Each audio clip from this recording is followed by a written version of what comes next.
Good morning my dear students. आज हमारी unit 2 है इलेक्ट्रॉनिक स्प्रेडशीट एडवांस। तो ये जो यूनिट है इसमें इलेक्ट्रॉनिक स्प्रेडशीट के एडवांस जो भी टॉपिक्स हैं उनके बारे में बताया गया है। इंट्रोडक्शन ऑफ स्प्रेडशीट, लेकिन हम स्टार्टिंग जो करेंगे वो इंट्रोडक्शन ऑफ स्प्रेडशीट से करेंगे और एडवांस लेवल पे जो सेशन 1 है उसको हम जो बेसिक्स है उसको क्लियर करने के बाद करेंगे। तो सबसे पहले हम समझते हैं कि इलेक्ट्रॉनिक स्प्रेडशीट होती क्या है। तो देखिए, इलेक्ट्रॉनिक स्प्रेडशीट को हम देखते हैं, ओपन करते हैं, फिर उसके बारे में समझते हैं कि क्या है ये। तो सबसे पहले हमें क्या करना होगा, हमें ओपन ऑफिस ओपन करना होगा।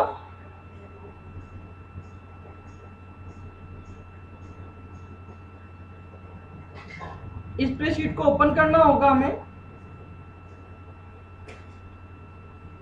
और यहाँ पे आप देखेंगे तो ये यहाँ पे आपको सारी चीजें दिखाई दे रही हैं। तो मेन जो है हमारा स्प्रेडशीट जो होती है वो कैलकुलेशन पर्पज से होती है। हमें डेटा को एनालाइज करना है, एनालाइजिंग करनी है डेटा की, और डेटा को हमें कैलकुलेट करना है। तो कैलकुलेशन मेन पर्पज जो है वो कैलकुलेशन है, डेटा को एनालाइज करना है। ये सारी चीजें हमको स्प्रेडशीट सॉफ्टवेयर में करनी होती हैं, और हम यहाँ पे यूज कर रहे हैं ओपन ऑफिस कैल्सी। अगर आप एमएस ऑफिस की बात करें तो आपको एमएस एक्सेल मिलता है। तो अब हमें इसके बारे में बात करते हैं, ये क्या है सारे इसके जो भी एलिमेंट्स हैं। तो आप यहाँ पे देख लेंगे वर्टिकल ब्लॉक दिख रहे हैं आपको और हॉरिजॉन्टल ब्लॉक दिख रहे हैं। तो यहाँ पे vertical block of cells is called column, vertical block of cells is called column, horizontal block of cells is row. तो हॉरिजॉन्टली जो ब्लॉक्स दिख रहे हैं ये आपके रो होते हैं, और ये वर्टिकल दिख रहे हैं ये आपके कॉलम्स होते हैं। अब कॉलम हेडिंग जो होती है वो आपकी होती है ABCD, ये कॉलम हेडिंग से इससे कॉलम पता लग रहा है, और ये 1 2 3 जो है ये आपकी रो हेडिंग से, इनसे रो आपकी पता लगेगी कि आप किस रो में है।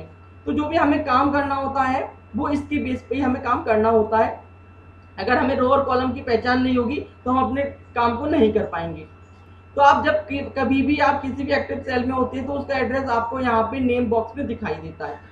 तो हम कैसे पहचानेंगे, तो हमने डेफिनेशन आपको बताई, vertical block of cells is called column और horizontal block of cells is called row. Horizontally ये रो होती है और वर्टिकल ये आपके कॉलम्स होते हैं। तो intersection of row and column, जब इनको इंटरसेक्ट किया जाता है, रो और कॉलम इंटरसेक्ट होता है, तो यहाँ पे आपको क्या बनता है, सेल बनता है। ये रेक्टेंगल जो है इसे हम बोलते हैं सेल। इसका एड्रेस किससे बनता है, इसका एड्रेस बनता है आपका कॉलम से और रो से। जैसे यहाँ पे एड्रेस बन गया G10, नेम जो बन गया इसका G10। तो हम जो भी काम करना है इससे करना है। अब क्यों हम इसका यूज करते हैं, हमने यहाँ लिखा 1 2 3 4 5 6 7 8 9 और 10। अब हमें इसको ऐड करना है सभी वैल्यूज को। तो हम यहाँ पे क्या करेंगे, हम इनका एक रेंज देंगे A1 to A10। तो हमने पहली वैल्यू जो पहली सेल में है और लास्ट वैल्यू जिस सेल में है उसका हमें यहाँ पे एड्रेस देना होता है कॉलन लगा के, जिससे A1 to A10 इसका मतलब हुआ। अब क्या होगा, सभी का एडिशन हो गया। तो अगर हमें पता ही नहीं होगा कि हम कैसे सेल का एड्रेस देखते हैं, क्या होता है सेल का एड्रेस, तब हम इस काम को नहीं कर सकते। ठीक है, तो ये हमने यहाँ पे देखा कि कैसे सेल पे वर्क होता है। उसके बाद हम कुछ और देखते हैं।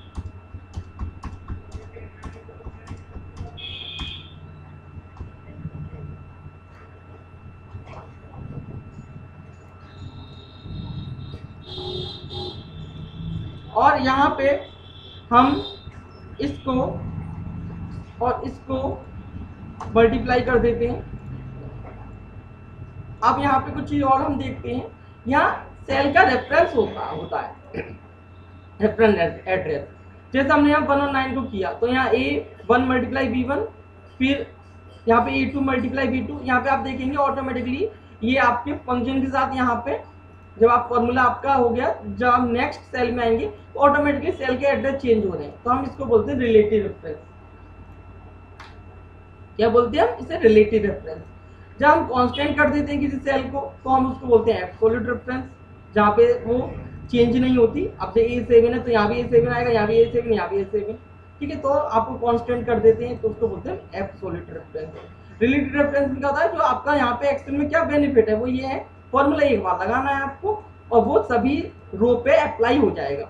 जैसे आप यहाँ देख रहे हैं, ठीक है।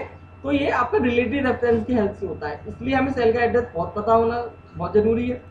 और एब्सोल्यूट रेफरेंस मैंने आपको बता दिया, उसमें आपका सेल का एड्रेस चेंज नहीं होता और रिलेटिव में चेंज होता है उसके अकॉर्डिंग जितने सेल है में आप हैं इस समय।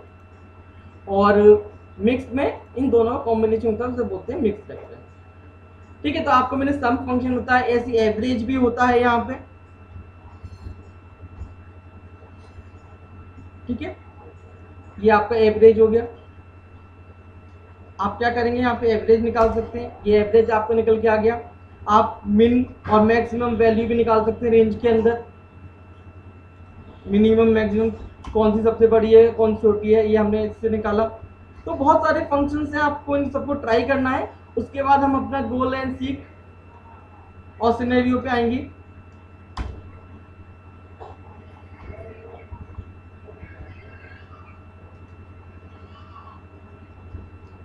स्क्वायर रूट आपका निकल के आ गया, पावर 5 की पावर 3,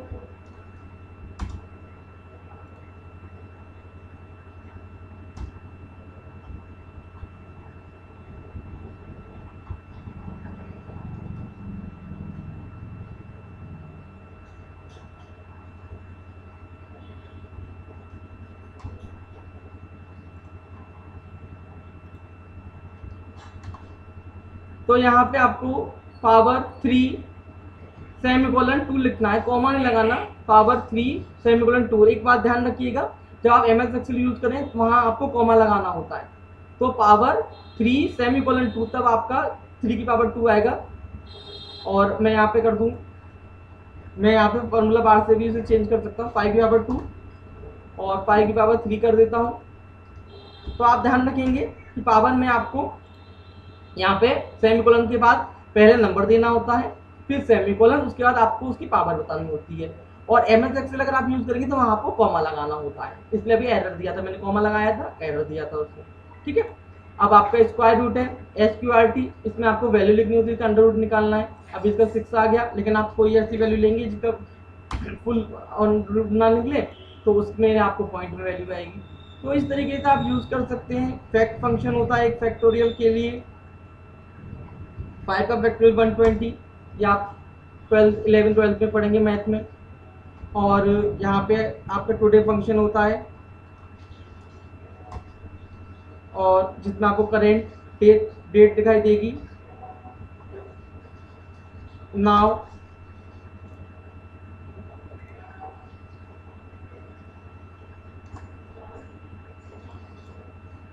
नाउ में आपको करेंट डेट एंड टाइम दिखाई देगा। तो ये मैंने आपको सारी चीजें बताई, आपको इसकी प्रैक्टिस करके देखनी है। उसके बाद हम लोग डिस्कस करेंगे, कल में भी हम इसी को डिस्कस करें क्यों और फॉर्मूला। उसके बाद हम लोग सेशन 1 गोल सीक सिनेरियो को समझेंगे और पढ़ेंगे। Thank you.